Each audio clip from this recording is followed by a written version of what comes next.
Hello and welcome to the fourth part of my Halo Custom Edition map creation guide. Okay, so where we left off was kind of sculpting our cliffs, um, and I think we've done okay. Don't worry about everything looking super jagged and super awful. Really, the only reason is that we're creating this high poly model is so that we have a little bit extra detail on our low poly model, and we're not going to be using that a normal map to represent that. We're just going to be using optimization techniques, or rather one main optimization technique. um, Really, the more high resolution detail you pack in now, um, 8 or 9 times out of 10, you will see a little bit of that in your low point model. So that's why it's kind of best to do more now, and then usually, if it's done right, you will see that portrayed on the game ready mesh. So I'm going to leave the cliffs. I'm going to leave the cliff walls now and focus on the floor, and it's going to be more of the same thing that we'll be doing. More soft selection. And I've had a fairly good use out of polygon mode rather than vertex mode, so we'll be using polygon mode for this part. We'll be pushing up certain parts and nothing too special. Just keep an eye on the edge tension which you have here, so that I really don't want to be pushing up anymore on that side. I'll push this up though. Our tension is beginning to mount here. Yeah, look at that. That's really not good. I think I'm going to just hit Control Z a few times and go back a few steps.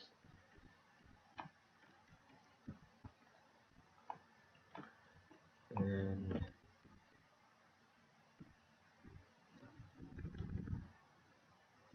okay, so I'm just going to pull that on the ZX, C's, Y-axis, and pull down our soft selection slightly.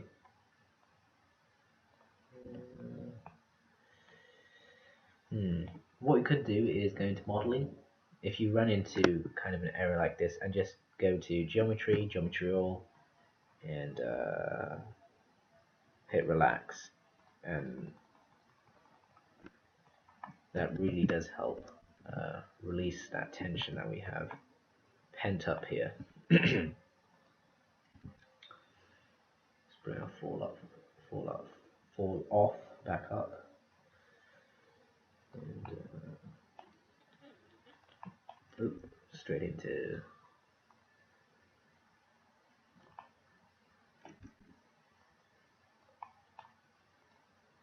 vertex mode by accident.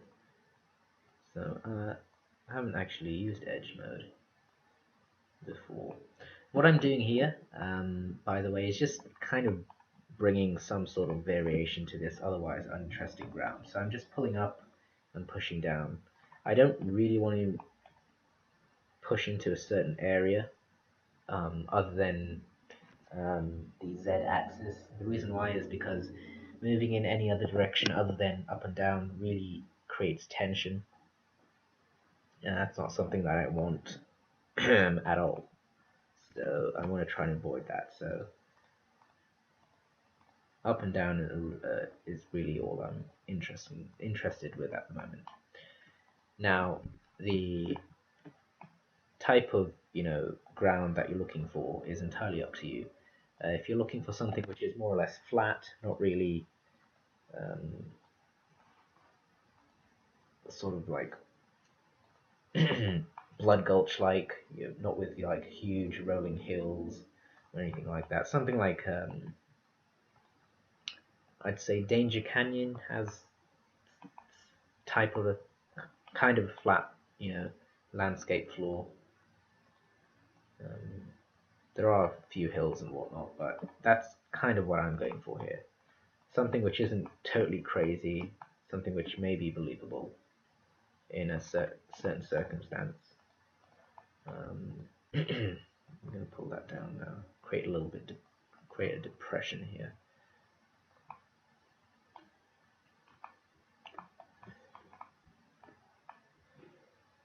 That specular is a little bit too high. I apologize. And we'll bring up our bubble a little bit more. No, it's a bit too much.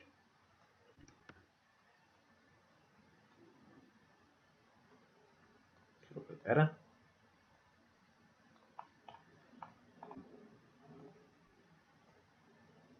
And that's a little bit risky doing that, but we're okay.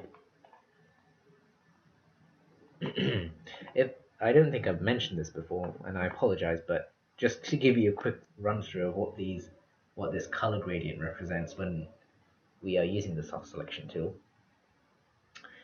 Depending on what settings you have applied, this gradient will either increase or decrease.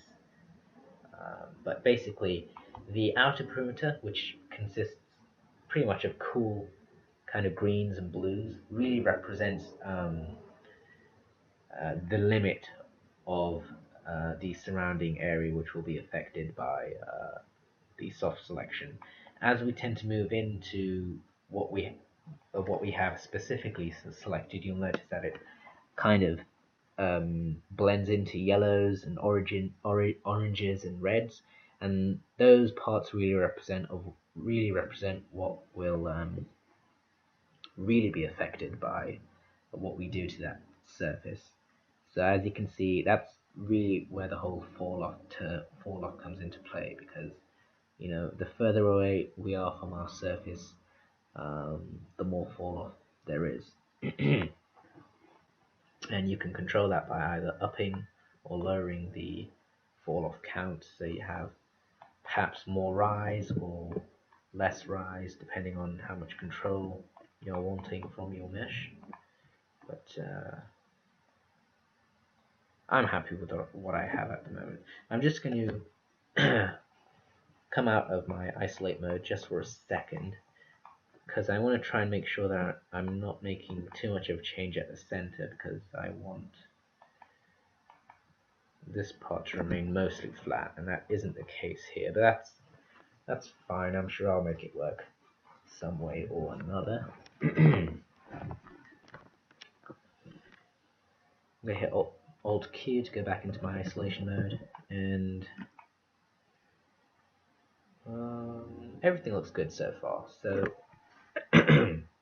now what I think I'll do is I'll add another mesh smooth iteration, and we'll move on with some of the freeform tools, which I don't think I've used yet. So it's probably going to be a good idea to save here, since we'll be dealing a lot with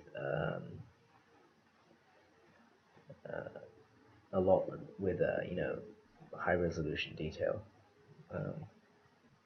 and that can sometimes cause Macs to crash. And can't believe this, but I've just remembered that I forgot to save this as part 4, which I guess I'll do now. Better late than never. A little stupid of me, but never mind. So I am going to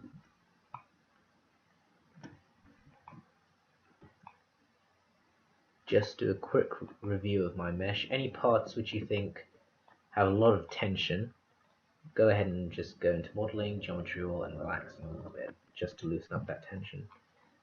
Otherwise you'll end up with folding and interceding edges, so parts like here, that's really no good. So I'm going to go and relax that. Probably a good idea to relax these whole polygons. There. Or you could select those edges, constrain them to the edge that are surrounding them, and pull them up like so.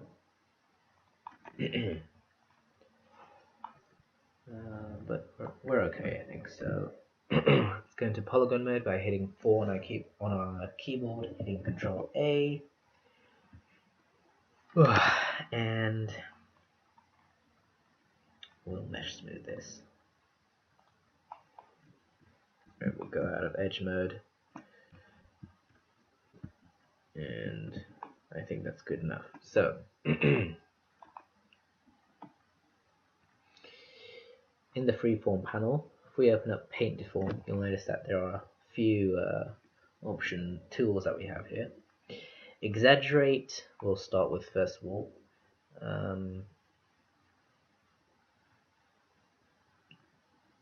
What this tool really does is it accentuates what you already have. So it will pull out any extrusions and it will push in any indentations. Now, if you don't see any sort of effect being made here, that is probably because your strength isn't high enough. But before that, I do anything related to raising the strength. I kind of want to get rid of this ugly kind of black shading here.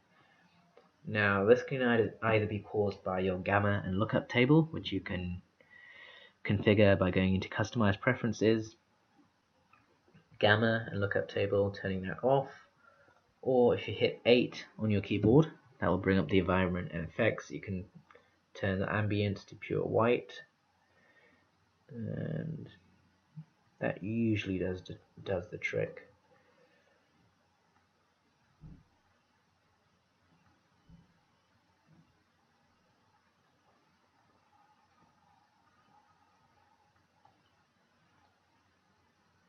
So yeah, that's fine. And we'll up the strength to something like, let's try 300. And as you can see, it's making a subtle change to our surroundings. I'm going to pause here and be right back just for a second. Alright, I apologize for that. My cat knocked over my bottle of water. Anyways, where were we? Alright, yes, so the Exaggerate tool. Kind of handy for fleshing out details here. Try and be wary though of exaggerating a spot which you've already passed over, for example, like here. If I go over that again, it's going to create some nasty topology, which isn't really what I want. The best way to use this tool is not to go over sort of flat, uninteresting areas.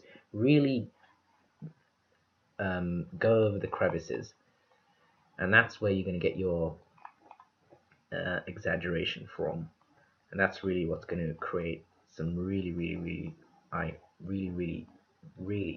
nice detail, which is going to pop out and it's going to look awesome. You'll notice that I'm not in my edged faces mode. Once in a while, hop in, out. Just make sure that your edge tension isn't screwing up. That's a little worrisome there, but we'll be okay, hopefully.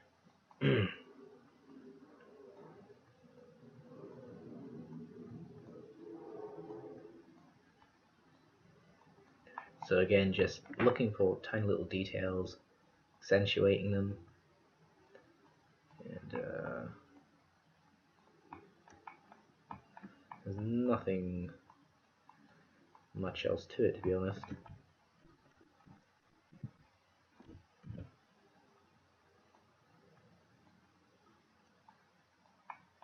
Alright, I'm not going to do much exaggeration here, since the edge tension here I can already tell is really high.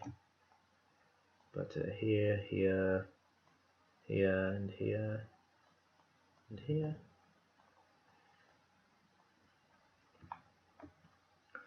that's going to be totally fine.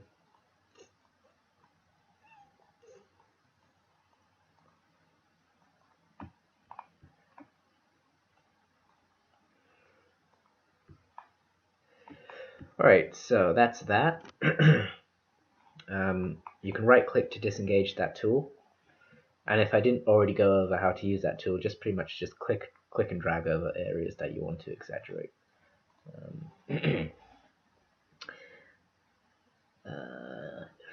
What else do we have that we can use? Push and pull. If we go into our options here, let's do a little bit of a test here. Yeah, it's way too high. I think I'll set this to something like 100. And that's okay.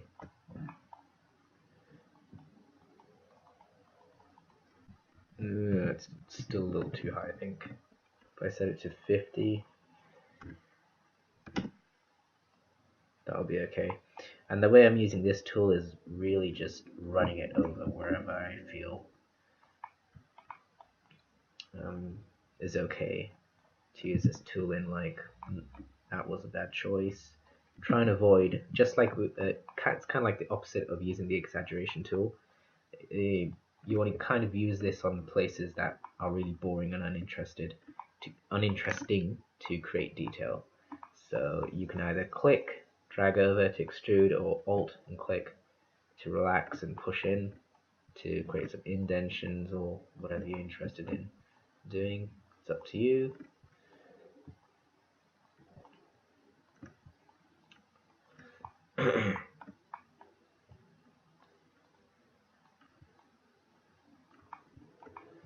Oh, I've just noticed that we haven't really given much thought to the floor here. And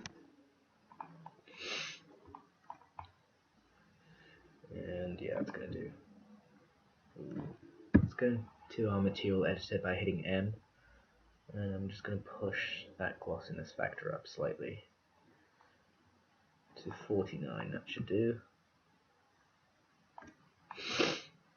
Alright, now I think it's just gonna be more the same. I'm gonna up the size really a little bit with the floor and do a little bit of pushing and pulling. I'm gonna up the size to 100 this time. And, just continue really with what I'm doing.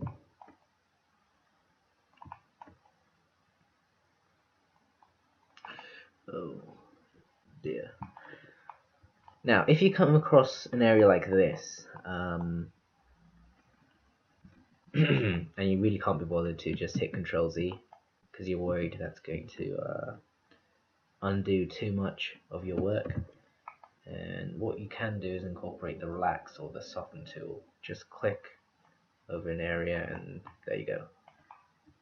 So that's definitely a really good tool for helping relax edge tension.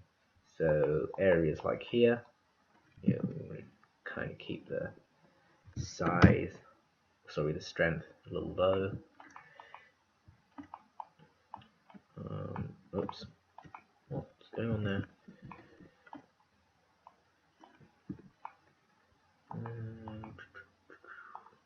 Here, then there. Tension's a little high there. Oh, here and here. So I'm just clicking on just certain areas which I feel are a little bit too tight, and that's really what that tool is really good for. Let's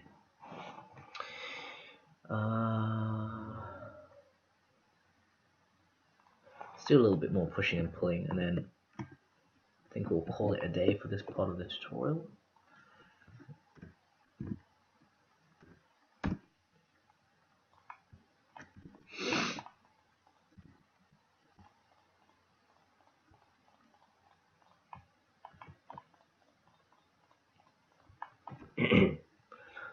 Alright, and we'll do an exaggeration pass. I'm going to up this. No, I think I'll keep the side the way it is. I'm going to do a little bit of exaggeration on the floor here.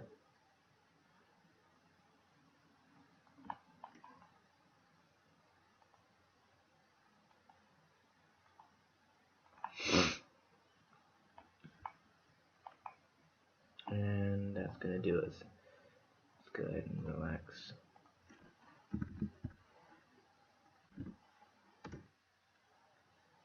Tap down. That kind of looks like a booby, so push that down.